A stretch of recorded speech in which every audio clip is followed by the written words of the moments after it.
much for tuning into this week's episode of the EME podcast. This is Alicia, and I am just beyond excited today.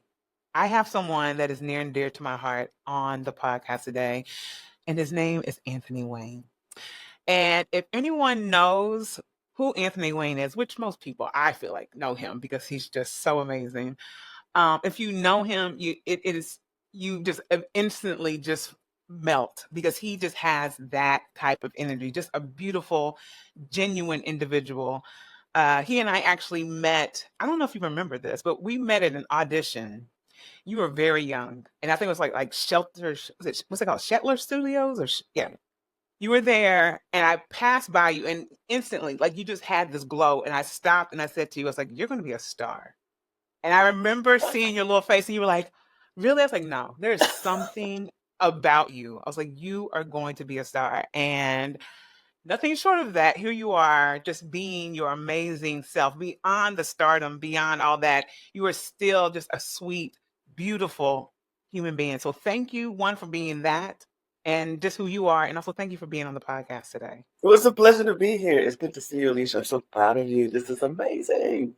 And I'm just happy to be a part. So, uh, ever since we met, even since we did Once on This Island at the Gallery Yes. Players in Brooklyn, ever since then, it's just been connected at the hip. So, I Yes. really appreciate your support of all these years. And I'm grateful to be here.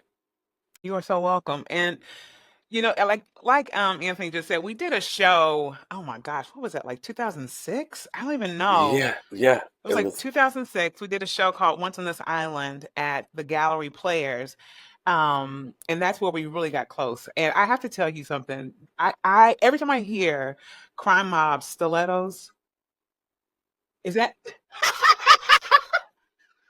That's hilarious. I think that's when that song came out, and I didn't know anything about it. And you played it during rehearsal one time, and you were like, watch this. I pressed play and started walking around singing it. I was like, I love this song. I've never heard this. And every time I hear that song, I think of you. Like, Yeah, that tracks.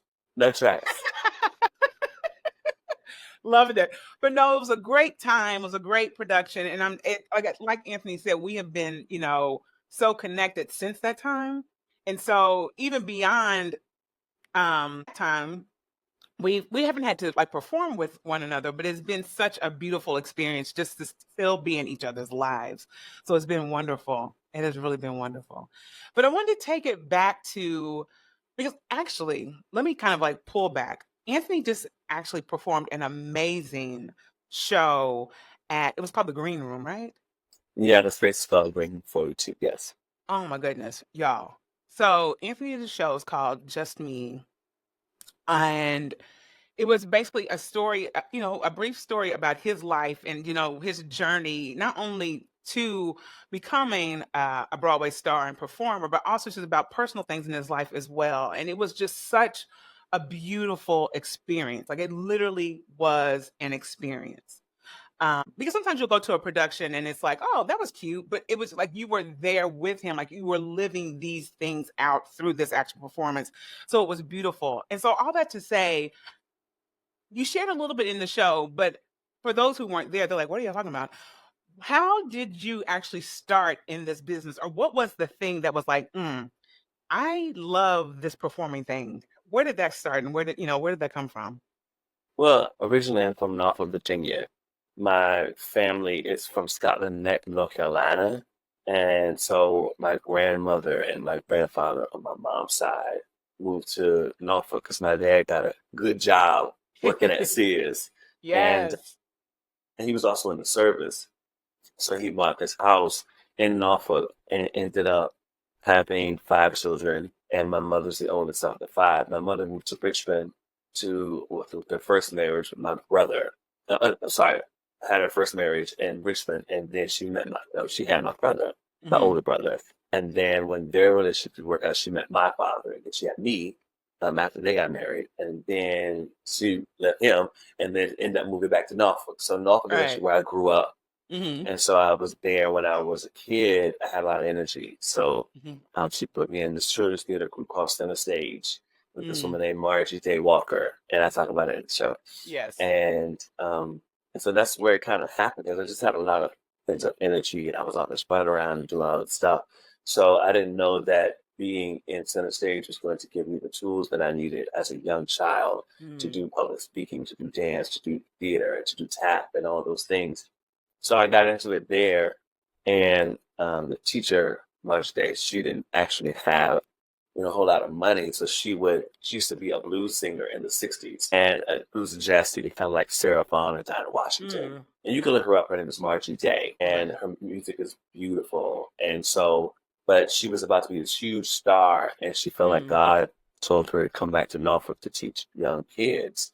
So she married this pastor, and then she ended up starting this children's theater group. And my mother saw the children's theater group at this event that she went to, and they had a summer program, and she put me in it. So that's how that started. And from there, I was doing theater in Norfolk. I was doing the Hurrah Players, which is a children's theater in Norfolk, as well as the Hmm. Norfolk Public Schools Performing Arts Repertory, which was this like high school company when I was a kid. So they needed like young people for this show that they were doing. And then I just started making friends and making connections, and just started finding joy on stage. So that's how it all kind of started. That's amazing. And it's so interesting because it's like when you find out like the origins of like where people like where it all starts, I feel like, and maybe it's just me, but I feel like those actual that foundation, it Mm. never leaves you. Like it's just kind of you always kind of like resort or revert back to certain things from that because that's kind of like, okay, this is what drove me to where I am now. Do you feel like that at all or no? Yeah, I feel Mm. like, well, now I can put words to it. It's the storytelling that I kind of fell in love with. Yeah. I didn't know that back then. I didn't know that I was becoming a storyteller and using my Mm. body to be the vessel to tell stories. Yeah. Now I say, I share the light of story through me as a Hmm. vessel for others. And because it's a gift, and the gift was ours tomorrow, like they say Wow. in sorry, when they say it, what I did for love, of course. Yeah. So that's what I kind of hold on to. The gift is ours to borrow. So I use that and tunnel that because it's bigger than just being on stage and being seen. And I think Mm. that's what us actually get caught up in the work of the doing as opposed to the work of the sharing. Mm. So that's what I liked as a kid, but I just took a couple words to it. I just knew Right. that I was where I was supposed to be. So singing, dancing, and acting together on stage was like home to me. It was Right. like a fish to water. It was like I Mhm. was where I was supposed to be. So that, I mean, I just needed people to create the space, Yeah. and so that's why I encourage a lot of parents to, take care of their young person and let their imagination run wild.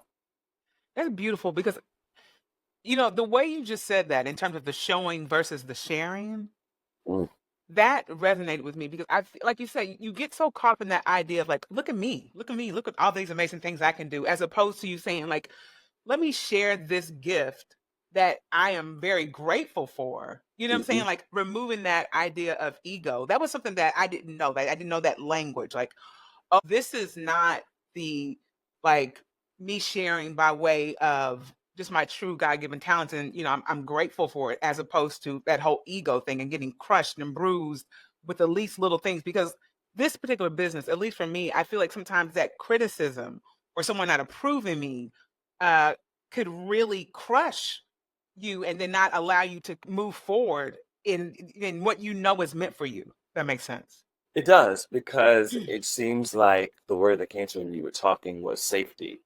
We need to Mm, be in a space where there's safety to be free. right. And us as young folk, we either have it in the space that we do or we don't. And Mm, so it's how you navigate through those spaces. Like, for example, even in the show, as she spoke earlier, thank you for that. mhm. Just Me, Anthony Wayne Live is the name of the show. But the show came about because I felt like I wanted to share something. And I'll share that in a second. But more or less, it was more about uh, being your full self Mm, and just allowing yourself to kind of crack open and be safe in a space where you can share your truth and honesty. And I mm, think when we're young, we're just looking for how best to do that. And for me, when I was a kid, I only felt free on stage. Mm. So, and safe with Right. others. I wasn't even thinking about they were all white. I wasn't thinking it was a bunch of girls or a bunch of women in my ballet class, my dance class, Right. but I also am grateful that I didn't really have people around me who were like, why you doing that? Mm. Calling me all kinds of I didn't have Yeah.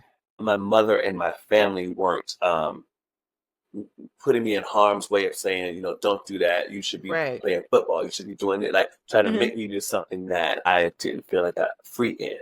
So I Right. think it's about finding what your child feels free in. Mm.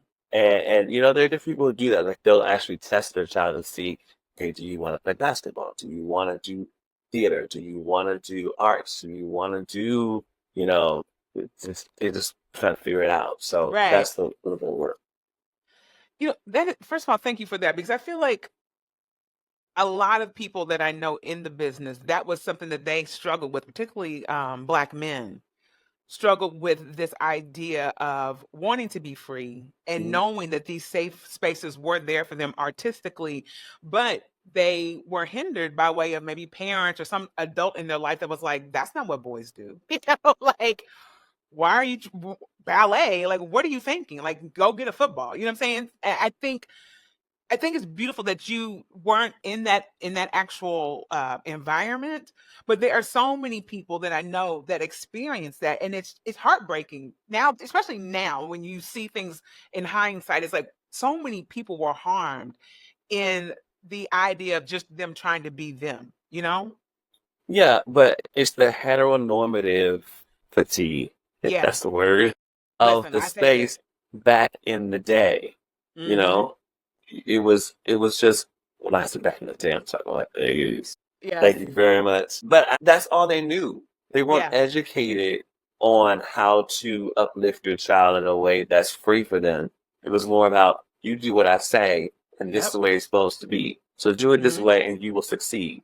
Like it's like Right. even telling a young person who want to be in theater, they'll be like, "No, you're gonna go be a doctor or a lawyer. You're gonna get this degree, and then you're gonna have something to fall back on." That was always Hmm. the thing, something to fall Yes. back on. Because being in theater or being in the arts is not a stable business. It's not, and a lot of people don't make it. Or a lot of people make it in certain types of ways. But Right. there are so many different avenues of what to do. You could do the lights, the sets, the costumes, the hair, the makeup, the sound. But people don't think about that. They just think, oh, being on stage is just it. And it's Right. bigger than that. And another part to what you were saying, I have a nonprofit, and I think this is what we were talking about earlier. It's called Yes. Black Broadway Men. And it's a Yeah. 501c3 nonprofit that celebrates, educates, and motivates Black men of the Broadway theater community by Mm. creating unity with each other, finding spiritual educational opportunities, and embracing the legacy of those that have come before us, because we Mm. are the legacy of those that come after us. So our pillars Right. of principles is unity, strength, and legacy.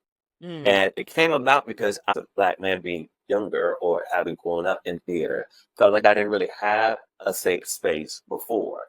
Right. I did have an older brother, but my older brother wasn't really as supportive back then. My father was not really in the home, so and I didn't really have a big brother, somebody that was already in theater to help support and uplift me. Mm. So this space provides that space of mentorship, and we do stuff with playwright, and you do stuff for dance and theater and mental health and all those things, and we provide that for Black men of the Broadway and theater community because a lot of times the things that like what I went through being ridiculed when I was ridiculed in school or high school or with other kids. I didn't know who to talk to. I didn't really have that support. And so to know that I had, like if I were to have a big brother that was on Broadway calling me just to check in with me Yeah. would have changed my life. Mm. But there were Mm. certain folk that did come into my life, certain women specifically, Yeah. Black women, I have to say, Mhm. who blessed my life and gave me the joy that I needed to move forward. I still didn't, this is in the show, I still didn't understand the language of what it meant to have a very fruitful relationship with Black men. And so Mm. that was a journey that I had to figure out throughout my life because a lot of shows that I was in on Broadway or what have you were not specifically Black shows. It was a lot Yeah. of times I was the only one. So you look at other black men with competition or Yeah. with an ulterior motive. Maybe those are older than you and they have that, or you look at them in a very intimate and sexual way because that's Yeah. all you know. Right. So creating friendship and brotherhood and relationship is what we build at Black Power Men. So I'm really excited to have that and to have started that with some really beautiful guys. And so now I have a lot of brothers and people in my world where we build friendships and connections and support. Love it, like beyond love it. And it's crazy because before we hit record, I was saying to Anthony, I was like, I didn't realize you were the founder of this organization. And I think it's just so beautiful that you have taken the initiative to do something like this because, like you said, that support, particularly in the Broadway world, it's scarce for Black men. You know what I'm saying? Yeah. And then, like you said before, like you're coming into this with some other preconceived notions or some things that you've kind of like had to deal with in the process of getting to this point, like you said, that competitive mindset or the sexual thing or whatever that could be, and it's like you're coming in with maybe a lot of barriers, but then to know that there's an alternative, I think that's what's so important about all that, you know? Yeah, it all bases itself in purpose. Yes. That's kind of how I live my life these days. Why Mm-hmm. are we doing this? And what's the reason? What's the point? And Yeah. is this going to inspire people? Is this going to uplift others? Is this story that I'm reading or this play that I'm about to be in or this musical I'm about to audition for purposeful? Mm. And even in my relationships, my personal relationships, my close relationships, even in my Yeah. past relationships, whether they were intimate or platonic, I think to myself, what is the daily um, pouring that they're doing into me and I'm doing Yeah. into them, which will lead itself to the overflow. Mm. So I find myself at this point in my life trying to stay as full as I can to take care of myself, Yep. but to also be there and be present for the others so I can pour into them from the overflow of what's happening to me so I don't feel depleted. Yep. That is spot on because I needed to hear that too. Because I feel like in so many ways, I was that person who would just go above and beyond, like Mhm. completely cup basically empty and not knowing why I couldn't provide more when other people would, need that. And realizing that it's okay to actually provide self-care and it's not selfish. You know what I'm saying? Like it's all these things of unlearning, like realizing like, no, Alicia, you have to take care of yourself too. Like like how do you think you're going to keep going? So I think that's important, particularly in the business too, because you can keep giving and giving and giving. And it's like at some point you have to kind of retreat and know that you're not going to lose out on anything, whatever that looks like. Sometimes you have to just take care of yourself. Yeah, because what's for you is for you. It's going to be Yes. for you. And so it's more about being self-full as opposed to Yes. selfish. Mm. But at the same time, I had to, and I think this is the conversation. I think we have to learn how to not feel guilty for being selfish to take care of ourselves. Because if Yes. we're not full within ourselves, how are we going to be full to give to other people? Yes. So a lot of times we as artists, we get into these shows or we get this breakdown. It'll be like, Black man, 30s to 40s, this. So I'll literally try to mold myself or Mm. put on this costume of what they want me to be. Right. And I'll go in and I'll sing the song they want and I'll dance and dance they want. And if I'm not full within myself to take care of myself, to know the rock and the foundation of me, then I'm going in empty and Mm. now allowing them to fill me up with what they want and their validation. Right. So now when I get the show, then great. Or even if I don't get the show, I'm sitting here wondering what was wrong with me. But Yes. then if I do get the show, now I'm yearning for you to fill me up with what you need. So I'm Mm. getting validation from something that they were giving me, but it's my fault for allowing you that space to do Space. that to me. Yes. So that's the accountability I don't think that we take on. Mm-hmm. So now you get into the show, you do the show, people love the show and you win awards or what have you, but then the show closes and it's like, who are you without the show? Yes. How do you take that off? Mm. And if you take that off, there's still that hole of emptiness that was there from the beginning. Yes.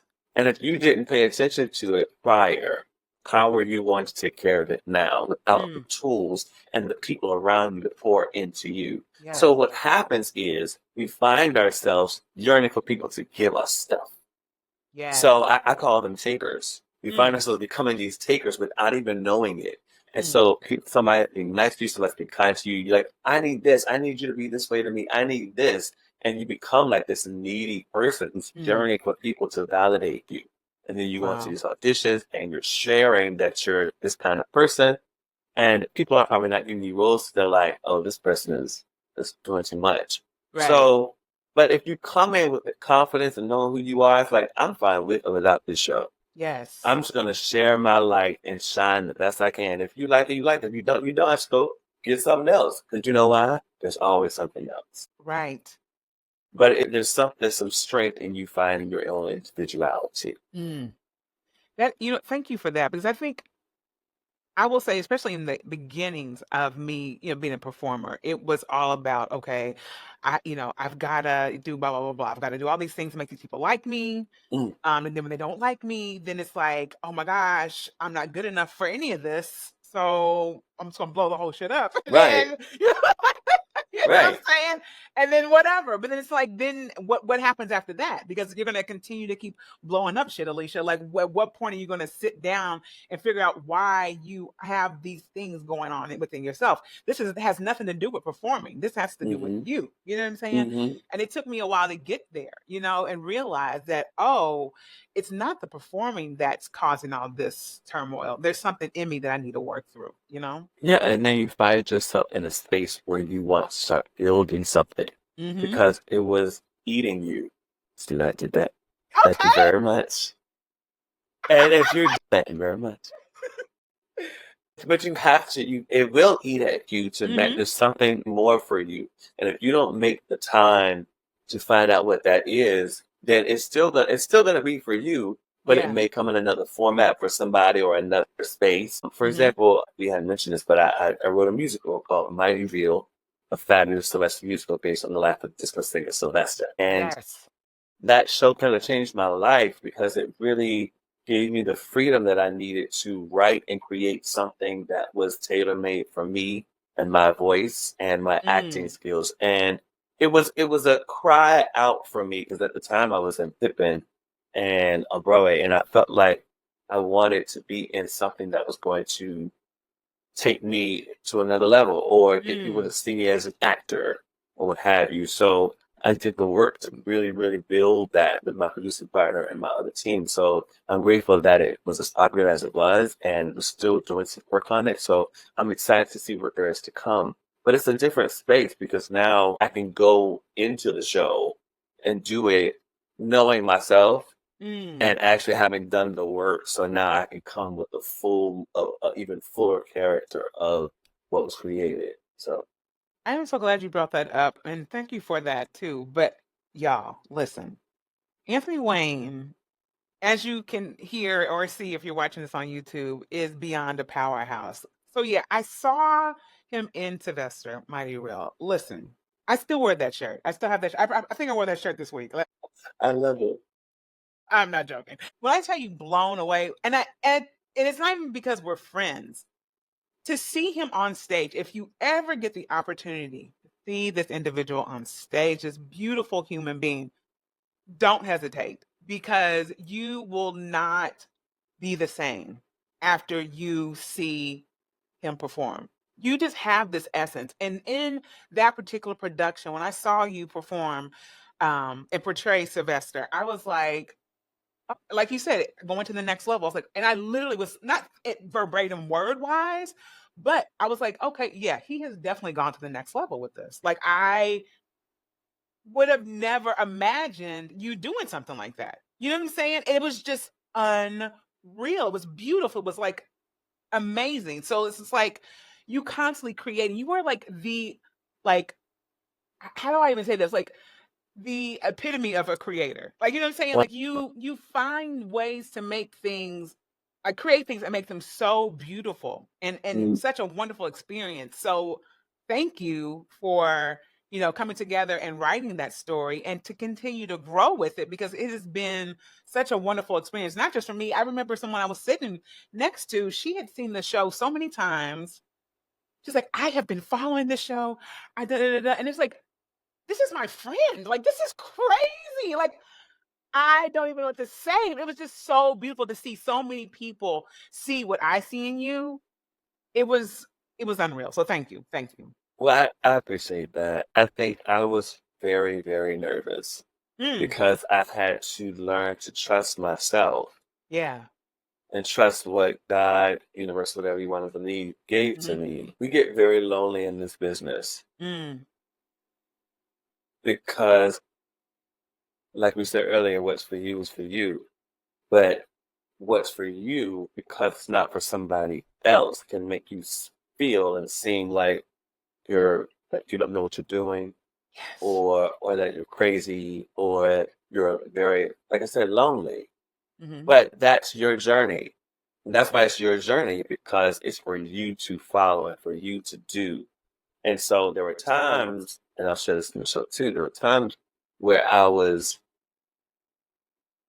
wondering why other people in the business didn't support, or other Mm, friends of mine didn't really come out to see the show, or it wasn't about money, it was just about support, like even like yeah. sharing it on social media, or just being present. People that I thought were going to be as supportive were not. And Mm, I had a reality check in what support really looked like mm, and what it meant. But I think I also started to erase the expectation. yes. That's what it was. I found myself letting go of the idea that people were going to always be there to support. Yeah. And I think if you just continue on your journey of what you need to do and stay focused and not try to feel like everybody has to be a part or everybody has to come and support. No, the people that are supposed to be there will be there. And the Yes. people that will come and be a part of what you're doing will be a part. Even when you came to see my show the other week, I Yeah. really appreciated you being there. But I Yeah. also am in touch and in tune with you as a friend. So I think to myself, first thing I'm like, how are you? How's your Right. family? How's your podcast? Like Right. I'm in touch. I'm not too far away that I'm not connected, even though we don't talk Right. every day. Right. I care. And so that kind of support is not easy to find. So when you Yeah. find people that are supportive like that, I'm always like connected. And so I'm grateful for you Oh. and your support over all these years. Seriously. Oh. I appreciate you. Oh, thank you. And you are beyond welcome. And I love the fact that you brought this up because I think so many people, regardless if they're in the entertainment world or not, realizing that your dreams may not always be what people are going to go behind and kind of like be your like cheerleader in it, and Yeah. you have to be okay with that. And I think for me, that you saying that just really like hit me. It's like that is so true because it's like you just kind of expect like, oh yeah, so and so will be there, oh yeah, they'll show up, and then when that day happens, or those days or whatever it is, it starts happening, you're like, okay, I thought, what, like, where are they, Yeah. I thought you were my friends, and there's something to then you have to kind of like recalibrate how you deal with that and where they stand, but then also know that, like you said, it's your journey, it's yours, it's not theirs, and be in a space of like, okay, I'm not going crazy. This hmm is what I'm meant to do, and I have to keep pushing forward, regardless of who's going to come with me. If you know what I'm saying? hmm I went to this thing some time ago where I was dealing with these mantras because I went through a really bad depression back in like 2016, 2017. Okay. And so I found myself making these mantras that I would live by. It's not resolutions, but it's more about it's something I say to myself on a daily basis Hmm. and that I try to make sure I implement in my life. And the first one was forward and up. Mm. Forward and up means like you're going to go forward, everybody's going to go, people are going to go forward with you. But sometimes you're going forward and up. And that may mean that you're going up and they're going up, but they're going forward. But sometimes they're going to go up this way. And maybe you all are in the same like line, but just not in the same level of where you're going. Right, right. And that's okay to understand. Not saying that the person's below you or that you're better than that person. It just means that, universe, God, whatever you want to believe, is taking you to another space that they don't have they're not, available for the altitude. Mm. Like they don't have the capacity Yep. to take where you're going. And sometimes they're not going to understand. So that, like, you may get people that are like, why are you doing that? Or why are you doing this? Or why do you look like that? I don't understand. Why would you do it that way? And that kind of stuff. And it allows you the space to say, okay, it's very obvious that you're not where I'm trying to go. And some people are in your life for a reason, a season, or a lifetime. Yep. And then another part of it is for you to find out and be discerning of who those people are. I'll Mm. also use it as I have this symbol as a candle. See life as a candle. Mm. And so sometimes it depends on how tall your wick is and how long your candle is for how long your life is going to be. Yeah. So, we started off and it starts really small and then like it burns all the way down to the bottom. But to me, at the bottom of it, when all the wax is gone, that's when you shine the brightest, when things are darkest, Mm-hmm. But then another part of it is you have to be discerning on who wants to try to make your light shine brighter, who's Mm. trying to dim it, and who's trying to blow it out. Yes. So it's that's what life is about, finding out and be discerning of who you want to keep around you, who's going to be supportive in that way. And when you have those people, you will know who those people are who will Yeah. always be consistently supportive or who will be shady and kind of weird or who just won't show up at all. Right. But either way, at the end of the day, if you stay connected to the mission of who you are and what you want, what you need for your life, and where you're going to be a vessel for other people, I think that's the gift of life. Mm. Yeah.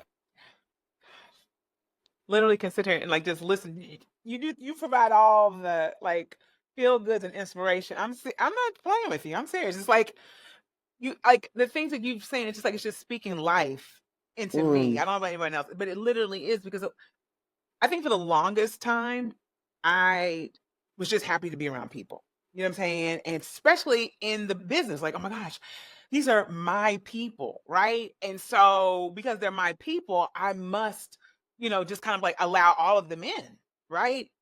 And that was a huge lesson for me. Business, even as a nurse, there are certain people, even though they're in that profession, Mhm. whatever that looks like, that doesn't mean that they're your people. Like you're colleagues, but when it comes to really like trusting someone's advice or friendship or whatever that looks like, you have to have a point of discernment because and I mean you will get burnt here and there because that's just life. You have to learn.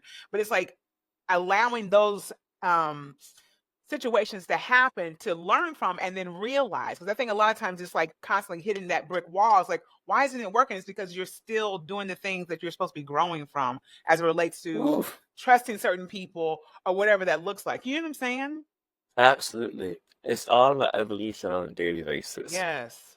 We're all growing daily, even in our relationships with others. A lot of times there are people that are in long distance relationships, Mm, and there are people that have their partner right beside them. mm, And sometimes when you're in a long distance relationship, you may be away from each other for a couple of weeks or a month or a couple of months, and then you come back, but you're still trying to be connected, find that happy medium of how can you connect again because right. you've grown to be different people even Yeah. in those weeks. And then there are times, even if you're living with the person, you're still growing to be a different person. So it's your daily choice to choose, to learn how they're growing, how Right. to love them through the growth, Right. and as well as loving yourself through the growth, through Mm. through all the good, the bad, and the ugly, to take care of yourself enough so that you love yourself through the growth and love them.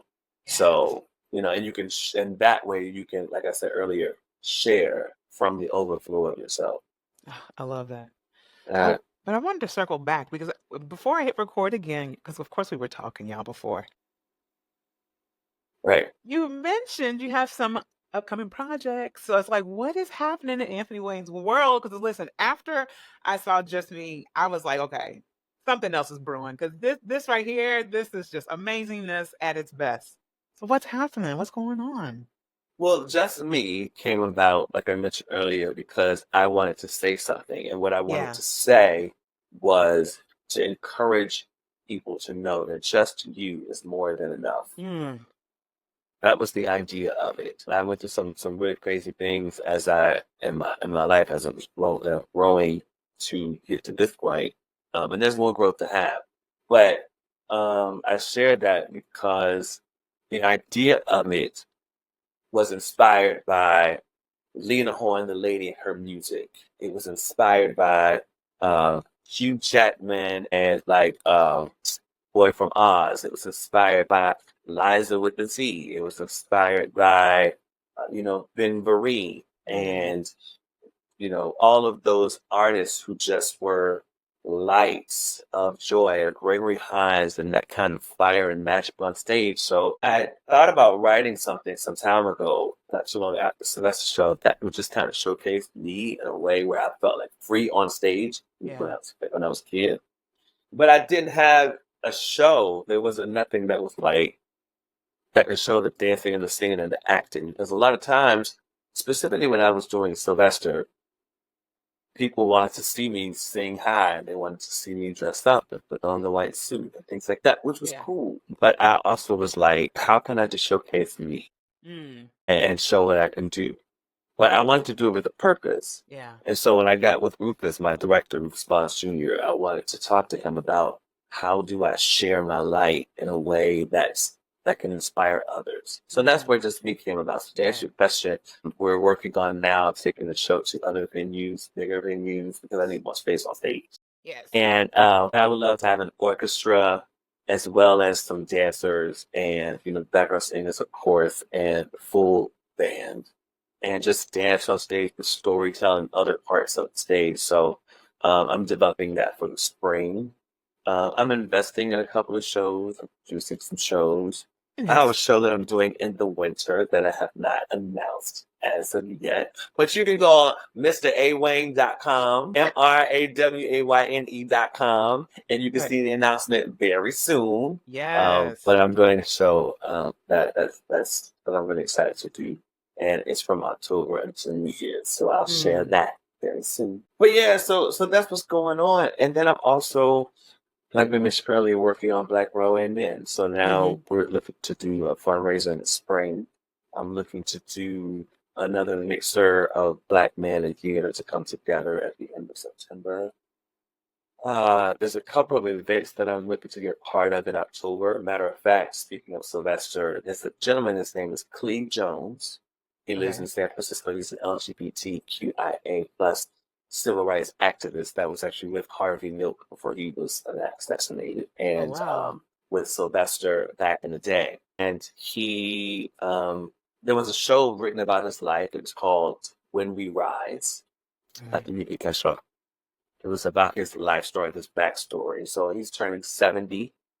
So he asked me to come to San Francisco on October the 11th and perform some Sylvester stuff. I find that it's such joy in that because the money's going to a fundraiser. So I'll be in San Francisco for that. There's a few other things that are happening here or there, but I'm just continuing to shine my light as bright as I can. Yes. And But I am kind of what we were talking about earlier. I try to stay as present as mm, I can. And yeah. so I do find being ferocious on stage takes a lot of energy. So it's like when I'm by myself or when I'm with friends, I'm just really just Yes. very just present. And Yes. to be honest, I say this to my friends, I don't really like people. I don't really like I shouldn't say people. I should say it this way. I don't really care too much for a whole lot of people. Yeah. Like big groups of Yes. people, Yes. mass groups of people where we're all there and I'm in the middle like a rock pit. Like I'm in the middle. Yes. Mm-mm. I like to be on like probably in a balcony somewhere, like probably looking over like, okay, well now I can like leave and slip out. Yes. I went to the Missy Elliott concert in Brooklyn at Barclays. It was Yes. incredible. But I definitely left before it was over. I mean, I was on the floor because I love Missy Elliott. She's from Yes. Virginia. She's from Portsmouth. Thank you. Norfolk Yes. Tower. But I definitely was like, this is a lot of fun, and I'm having a great time. It's time to go. Right. Right. No, I hear you. Because it's about harnessing your energy and taking care Mm-hmm. of you. So I knew that if I was a bunch of people meeting out at the same time, I was gonna have anxiety. Mm-hmm. That's weird. I get anxiety by them. But it makes sense because it's like when you are exposed as just you in that circumstance, it's like, okay, and you're not, there's no like, not that there's not a purpose of you being there, Hmm. but you know what I'm saying? It's more of like you're just kind of like taking the time to enjoy yourself. And it's like, okay, I don't need the invasion of all this other exterior. Let me just make it work for myself Yeah, and so skedaddle. yeah, it's a lot of energies. And so also I have to be in a space where I have the bandwidth for the energy. Yeah. And Yeah. another thing too that I'll share with you, a lot of people are not worthy of the access to you.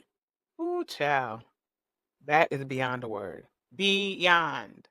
Like seriously, everybody is not worthy of the access to Mm. everything that you share and that was have. Yep.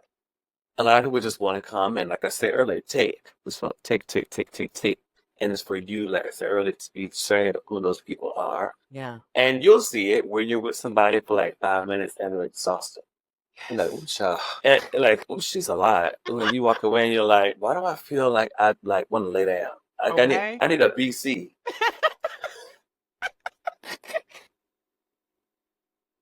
I need a BC and some brown liquor. But you feel depleted from some of these people, and Yes. so I actually get quiet when I'm around a Mm-hmm. bunch of people, or when I'm with friends that have other friends, because Yeah. then they'll come and they're like, "Oh my God, I heard about you, hey!" And I'm like, I don't know you. Get back. but I'll be very clear. Hello, Yeah. I'll shake their hand, Yeah. I'll wave, I'll be very kind. I'm very very open to meeting new people. I am. Right. I'm Right. really a kind person. But Right. when you come in with a hug and I don't know you, I definitely be like, oh, this bitch tried it. Exactly. No, I hear you. I hear you. I think it's the older we get too, it's just like, I'm good. I'm good. You see my Nice hand meeting in you. this. Okay. Hello, no, I'm good. It ain't even a shoe. It's more like I don't know about that one. That energy. Possibly. Mm. Hey, how you doing? That's me, you. That is everything. Oh my God, Mr. Anthony Wayne, you are the truth. Oh, Like, thanks. full stop as I hit the mic, but full stop. Like, seriously. I love you. I beyond appreciate this. And as from the day I met you and saw you at that audition, I was just like, this person is beyond just beautiful inside. I didn't even know you, but I was like, okay, something about this person. And it has been nothing but true. You're Well, beautiful. I appreciate that. Thank you so much. I'm so, like I say, excited for you and everything that you were doing. How Thank you you, love. literally, like, put something else on a hold to do another train with yours, which was Yeah. nursing. And it's just beautiful to see and how you take care of your family, how you connect with your Oh, friends, how you thank you. support other people. I remember I was at the opera and I saw you just supporting your friends. I was like, there she is. So Oh, beautiful to see her. So yeah. it's really, really something to see. So thank you for this opportunity. Yes. I hope that if anybody knows of any young black man or black men that are in Broadway, come and check out Black Broadway Men. You can go to the website. It's blackbroadwaymen.org. You can, sign up or be a part. You can donate as well because we are a nonprofit. What else? You can go to my website, Yes. mrAwayne.com. You can check out some Sylvester stuff if you want to go to mygirlsylvester.com. That's still up and I'm doing some things there. I also was producing another show. It's a Christmas show called Soul for Christmas that I Yes. was producing with my prior producer partner, Kendra Bowman. He's doing that. It's called The Soul for Christmas. So from built to a soulful XMAS.com. So there's going to be an announcement of it being done in Virginia as well as here in New York. So check that out because I'm supportive. Yes. There's a lot of beautiful things happening here in the city. There's cast music. There's new shows coming up this Othello. So you're in theater, go and support your Yes. local theater as well as theater that is here in New York. So yeah, and I hope to see some people I see you all out and about, come see shows and I hope to come see shows acknowledging. Love it. Love it. And if you don't know anything Wayne that well, don't try and jump up and give him a hug like that. But you can definitely come and speak, but if you see me do this, know that my discernment is working overtime. Oh my God. That's funny. I love it. Oh my gosh. Thank you Appreciate. so much again. Seriously, this was everything. Of course, Really. I love you so much. And thank you all for joining. Please share and support the Eating Me podcast. This is changing lives and inspiring others. So, the Eating Me podcast. I need to have you do this more often. Oh my gosh, y'all. This has been amazing. And as Anthony said, thank y'all for joining this week's episode of the Eating Me podcast. I'll see y'all see y'all next week. Yes, I know that's right. Oh my gosh. Thank you, Lovey. Oh my Of course, love.